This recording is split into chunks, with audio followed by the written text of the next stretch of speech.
Good morning everybody. I am Amir Khan, Faculty of Chemistry from Mahatma Gandhi शिक्षण संस्थान Darbhanga. Student, आज मैं क्लास 11th का एक बहुत ही इम्पॉर्टेंट चैप्टर स्टार्ट करने जा रहा हूं जिसका नाम है स्ट्रक्चर ऑफ एटम। और मेरा वीडियो पार्ट बाय पार्ट में आपको मिलेगा 8 मिनट, 9 मिनट या 10 मिनट का भी, या उससे थोड़ा कम भी, लेकिन मैं रेगुलर बेसिस पर वीडियो बना रहा हूं। इसलिए आप रोज़ दिन आप 10 बजे चैनल पर आकर के मेरा वीडियो ज़रूर देखिए। आपको पार्ट बाय पार्ट में हर एक टॉपिक क्लियरिटी तरीके से आपको मिलेगी। ओके, तो चलिए स्टूडेंट, टॉपिक को अब हम लोग शुरू करते हैं। चैप्टर का नाम क्या है? स्ट्रक्चर ऑफ एटम, जो कि क्लास 11th के लिए बहुत ही ज़्यादा इंपॉर्टेंट है ये चैप्टर। तो सबसे पहले स्टूडेंट, हम लोग यहाँ पर समझते हैं स्ट्रक्चर का मतलब। एक्चुअली स्ट्रक्चर का मतलब होता है शेप, वो भी ऐसा शेप जो उसके पूरे के पूरे प्रॉपर्टी को बताए। जैसे मेरे हाथ में मार्कर है, तो मार्कर का अपना एक स्ट्रक्चर है सिलेंड्रिकल, तो कहीं ना कहीं इसके प्रॉपर्टी के बारे में मुझे पता चल गया। अब इसका जो भी कुछ वॉल्यूम होगा इस सिलेंडर का, तो मुझे इस आइडिया मिल जाएगा ना कि मुझे लिखने में कैसा कंफर्ट फील होगा।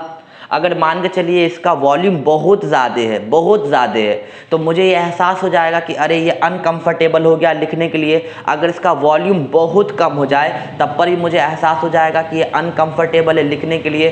तो कई बार क्या होता है स्टूडेंट कि जो स्ट्रक्चर ऐसा होना चाहिए जो एग्जैक्ट वॉल्यूम को बताए, एग्जैक्ट किसी भी सब्सटेंस के एरिया को बताए, उसके लेंथ को बताए, उसके शेप और साइज को बताए, उसी को तो स्ट्रक्चर कहते हैं ना। तो चैप्टर का नाम है स्ट्रक्चर ऑफ एटम। इसका मतलब इस चैप्टर में ना हम लोग एटम के वॉल्यूम के बारे में भी पढ़ेंगे, एक एटम कितना एरिया ऑक्यूपाई करेगा उसके बारे में भी पढ़ेंगे, एक एटम का कैसा शेप होगा उसके बारे में पढ़ेंगे, और जो उसका इंटरनल प्रॉपर्टीज़ है उसके बारे में भी पढ़ेंगे। इसलिए ये चैप्टर आप लोग के लिए बहुत ही ज़्यादा इंपॉर्टेंट होने वाला है। पिछले क्लासेस में आपने स्ट्रक्चर ऑफ एटम पढ़ी तो होगी, लेकिन इतनी सारी चीज़ों की जानकारी वहाँ पर आपको नहीं दिया गया होगा जो कि क्लास 11th में दिया जाता है। तो आज का क्लास इंट्रोडक्शन है स्ट्रक्चर ऑफ एटम के लिए। ओके, कुछ साइंटिस्ट गुजरे हैं आज से 200 साल पहले और 400 साल पहले तक में। बहुत सारे लोगों का ऐसा बिलीफ था कि ये जो दुनिया है वो आपको पंच तत्वा से बनी है। नो डाउट बहुत हद तक ये बात सही भी है। ओके, लेकिन मैं अब ज़रा इससे हट करके साइंस पर आता हूँ और आपको कुछ फैक्ट बताता हूँ। एक्चुअली आज से बहुत 100 साल पहले एक इंडियन फिलोसफर थे जिनका नाम था महर्षि कणाद। महर्षि कणाद ने बताया था, उन्होंने बताया था कि दुनिया का जितना भी पदार्थ है वो छोटे छोटे परमाणु से बना है। उन्होंने क्या बताया? पदार्थ मतलब मैटर बना है छोटे छोटे परमाणु से। परमाणु को आज हम लोग इंग्लिश में एटम के नाम से जानते हैं। लेकिन बात आई गई, ख़त्म हो गई। उसके बाद क्या हुआ? टाइम बीतता चला गया, लेकिन अचानक से क्या हुआ? 1808 आ गया। एक्चुअली स्टूडेंट 1808 की जहाँ तक बात है तो इस 1808 में ना जॉन डाल्टन एक ग्रेट पर्सनालिटी कहे जाने वाले केमिस्ट्री में, उन्होंने कहा कि matter is made up of very tiny particle known as atom. John Dalton ने कहा कि मैटर बहुत ही छोटे पार्टिकल से मिलकर बना होता है जिसको हम क्या कहते हैं? एटम कहते हैं। क्लियर हुआ? अब यहाँ पर एक छोटा सा मैं आपको बात बता दूं, जॉन डाल्टन से अपनी ज़िंदगी में कुछ गलती हो गई। वो कुछ एक्स्ट्रा बोल गए जिसके चक्कर में आज हम जॉन डाल्टन का ड्रॉबैक पढ़ते हैं। जॉन डाल्टन के पास जितना कॉन्सेप्ट था उस टाइम में, अगर आज के टाइम में कंपेयर किया जाए तो उतना इंटेलिजेंट आदमी आपको केमिस्ट्री में नहीं मिलेगा जितना उस टाइम में कम रिसोर्स होते हुए पर भी जॉन डाल्टन ने जो बड़ी बड़ी बातें बताई। आज के ज़माने में इतना रिसोर्स होते हुए पर भी हम लोग वो चीज़ों के बारे में नहीं सोच पाते हैं। तो कहीं ना कहीं जॉन डाल्टन बहुत ही ग्रेट पर्सनालिटी थे। ओके, तो जॉन डाल्टन ने 1808 में क्या कहा? उन्होंने कहा कि matter is made up of atom and atom is indivisible. ये एक बड़ी बात उन्होंने कह दी, एटम इज इनडिविजिबल। ये बात उनको नहीं कहना चाहिए था। हाँ, अगर वो बस इतना कह के रुक जाते, atom matter is made up of atom, तो कहीं ज़्यादा अच्छा होता। इसलिए स्टूडेंट, मैं एक बात यहाँ पे कहना चाहूँगा कि कई बार कहीं पर आगे नहीं बोलना चाहिए। जितना पता हो, जितना जानकारी हो, बस उतना ही कहें। आगे बोलने से कई बार क्या हो जाती है? बेइज्जती हो जाती है, अगर आप कितने भी बड़े ग्रेट पर्सनालिटी क्यों ना हो। मैं समझाऊंगा आगे क्यों। तो जॉन डाल्टन ने क्या कहा? Matter is made up of very small particle known as atom.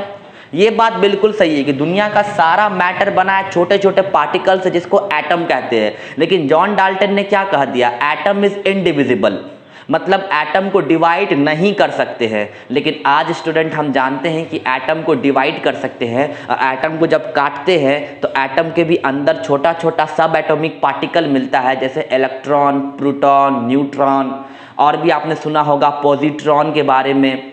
तो ये सब कुछ पार्टिकल्स आपको मिलते हैं एटम के अंदर। पॉजिट्रॉन वर्ड आपने इससे पहले कभी नहीं सुना होगा, लेकिन अब आप 11th में सुनिएगा ये सब टर्म को, इसलिए वीडियो को लास्ट तक देखिएगा।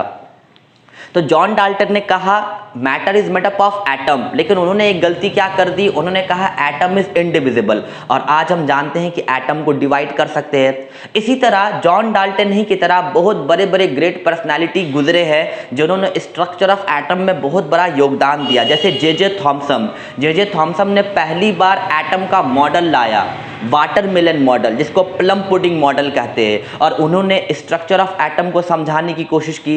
नो डाउट कुछ बातें उनकी सही थी, बहुत सारी बातें गलत निकल गई।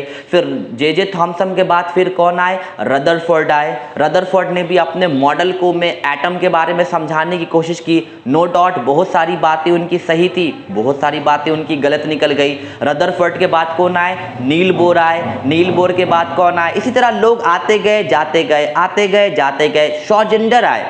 श्रोडिंगर वेव इक्वेशन आप पढ़िएगा स्ट्रक्चर ऑफ एटम में, जो पिछले क्लासेस में आपको नहीं पढ़ाया जाता था। हाइजेनबर्ग अनसर्टेनिटी प्रिंसिपल के बारे में पढ़ाया जाएगा, जो पिछले क्लासेस में आपको नहीं पढ़ाया गया था। तो स्टूडेंट इस तरीके से बहुत सारे लोग स्ट्रक्चर ऑफ एटम चैप्टर के अंदर आपको मिलेंगे जो अपने तरीके से एटम को समझाएं। तो आज का क्लास एक इंट्रोडक्शन था स्ट्रक्चर ऑफ एटम पर। अब हम लोग अपने वीडियो को एग्जैक्टली शुरू करेंगे नेक्स्ट क्लास से।